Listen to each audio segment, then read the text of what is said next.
بسم اللہ الرحمن الرحیم۔ آج کا ہمارا ٹاپک ہے روزے کے فوائد اور جدید سائنسی انکشافات۔ حدیث مبارکہ میں حضرت ابو ہریرہ رضی اللہ تعالیٰ عنہ سے روایت ہے کہ حضور صلی اللہ علیہ وآلہ وسلم نے ارشاد فرمایا کہ ہر چیز کی ایک زکوٰۃ ہے اور جسم کی زکوٰۃ روزہ ہے۔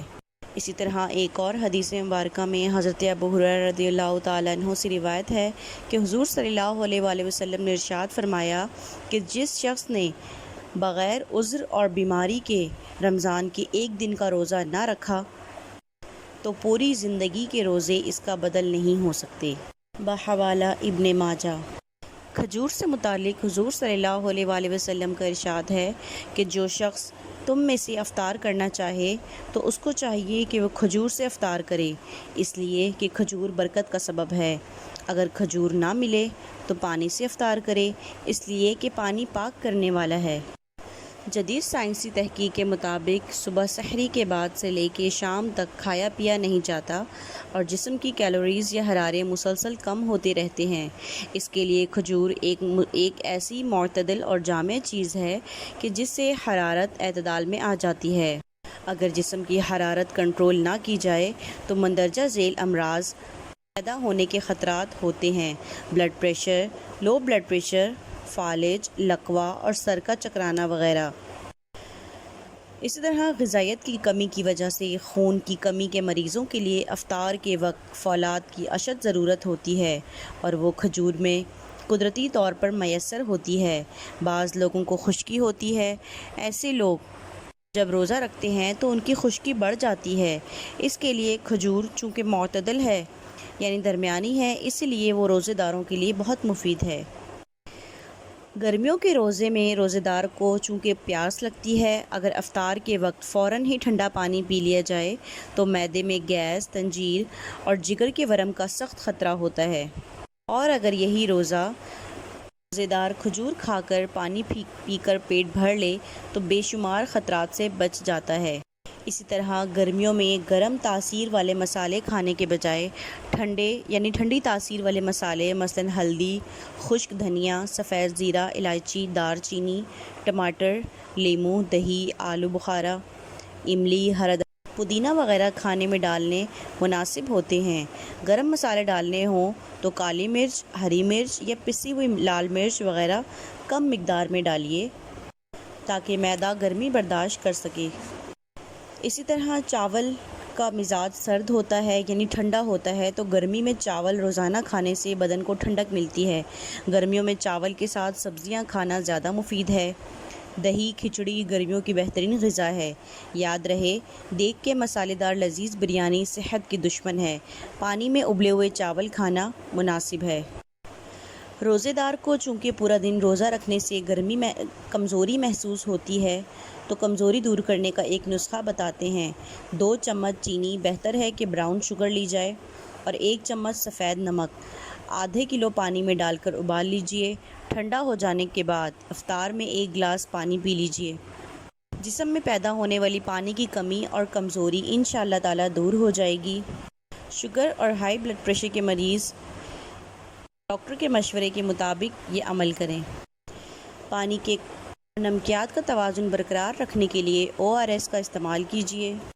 چائے، کافی، ابلے ہوئے انڈے، زیادہ میٹھے شربت، خوب میٹھی ڈشوں یعنی کولڈ ڈرنکس، زیادہ گھی، تلے ہوئے کھانے اور دیر میں ہضم ہونے والی غذاؤں اور کیفین یعنی چاکلیٹس وغیرہ کا استعمال کم سے کم کیجیے۔ بازاری شربتوں اور گولے گنڈے کا استعمال پیسے دے کر بیماریاں خریدنے کے برابر ہے۔ سحری اور افطاری میں پانی اور دہی کا استعمال زیادہ کیجیے۔ گرمیوں میں آم، آڑو، خوبانی، امرود، خربوزہ، تربوز جسم کو توانائی بخشنے کے ساتھ ساتھ جگر یعنی لیور کی معدے کی گرمی کو بھی دور کرتے ہیں۔ مینگو یعنی آم اللہ تعالیٰ کی بہت ہی پیاری نعمت ہے۔ اس کے بے شمار فوائد ہیں۔ آم نیا خون بناتا ہے، آنتوں کو قوت دیتا ہے، معدے، گردے، مثانے اور اعصاب کو طاقت بخشتا ہے۔ جس کسی کو بھی نیند نہ آتی ہو تو وہ 1 آم کھا کر ٹھنڈا دودھ پی لے، انشاءاللہ تعالی نیند آ جائے گی۔ آم کا استعمال کینسر والوں اور دل کے مریضوں کے لیے بہت فائدہ مند ہے۔ آم کھانے سے موٹاپا آتا ہے، آم قبض دور کرتا ہے۔ آم کھانے کے بعد دودھ یا دودھ کی لسی یعنی دودھ ملا پانی یا تھوڑے سے جامن کھا لینے سے اس کی گرمی دور ہو جاتی ہے۔ آم ہمیشہ ٹھنڈا کر کے استعمال کرنا چاہیے۔ بغیر ٹھنڈا کیے آم کھانا بدن پر پھوڑے، پھنسیاں اور آنکھوں کی بیماریاں پیدا کر سکتا ہے۔ آم کم مقدار میں کھائیے۔ آم زیادہ کھانے سے جگر یعنی لیور کی کمزوری کا اندیشہ ہوتا ہے۔ اسی طرح سحری کے وقت تھوڑا سا تربوز کھا لینا سارا دن لو اور گرمی سے بچاتا ہے۔ گرمیوں کے رمضان میں تربوز کا استعمال انشاءاللہ تعالی بہت فائدہ مند ہے۔ یہ آپ کے اندر پانی کی کمی کو دور کرے گا اور آپ کی طاقت یعنی توانائی بحال کرے گا اور سارا دن پیاس کا احساس بھی نہ ہونے دے گا۔ آج کا انسان ماڈرن زندگی کے مخصوص حالات کی بدولت شدید تناؤ یا ہائپر ٹینشن کا شکار ہے۔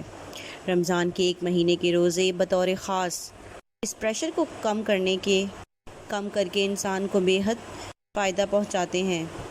روزے کے دوران جب خون میں غذائی مادے کم ترین سطح پر ہوتے ہیں تو ہڈیوں کا گودا حرکت پذیر ہو جاتا ہے۔ اس کے نتیجے میں لاغر لوگ روزہ رکھ کر آسانی سے اپنے اندر زیادہ خون پیدا کر سکتے ہیں۔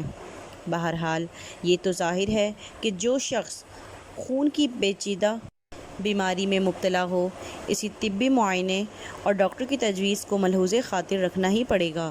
چونکہ روزے دار کے لیے روزے کے دوران جگر کو ضروری آرام مل جاتا ہے، یہ ہڈی کے گودے کے لیے ضرورت کے مطابق اتنا مواد مہیا کرتا ہے جس سے بآسانی اور زیادہ مقدار میں خون پیدا ہو سکے۔ اسی طرح روزے سے متعلق بہت سی اقسام حیاتیاتی برکات کے ذریعے ایک دبلا پتلا شخص اپنا وزن بڑھا سکتا ہے۔ اسی طرح موٹے اور فربا لوگ بھی روزے کے عمومی برکات کے ذریعے وزن کم کر سکتے ہیں۔ قرآن پاک میں ارشاد باری تعالیٰ ہے، ترجمہ: اگر تم جانو یعنی اگر تم جسم کے حیاتیاتی علم کو سمجھو تو تمہارے لیے زیادہ بھلا ہے کہ تم روزہ رکھو، یعنی چاہے اس میں تمہیں مشکلات بھی نظر آئیں۔ روزے کے روحانی فوائد اور دیگر برکات اپنی جگہ موجود ہیں، مگر ہم نے یہاں چند سائنسی انکشافات پیش کرنے کی کوشش کی ہے۔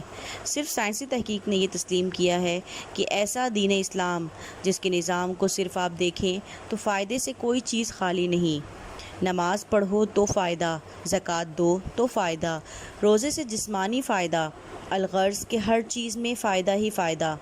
تو کیا ان باتوں سے یہ اندازہ نہیں ہوتا کہ جس دین کے اصول میں اس قدر فوائد ہوں تو وہ دین خود کس قدر فائدہ مند ہوگا؟ اللہ تعالیٰ ہمیں اپنے علم پر عمل کرنے اور رمضان المبارک کی صحیح طرح برکتیں حاصل کرنے کی توفیق عطا فرمائے۔ آمین ثم آمین، بجاہ النبی الامین، وآخر دعوانا ان الحمد للہ رب العالمین۔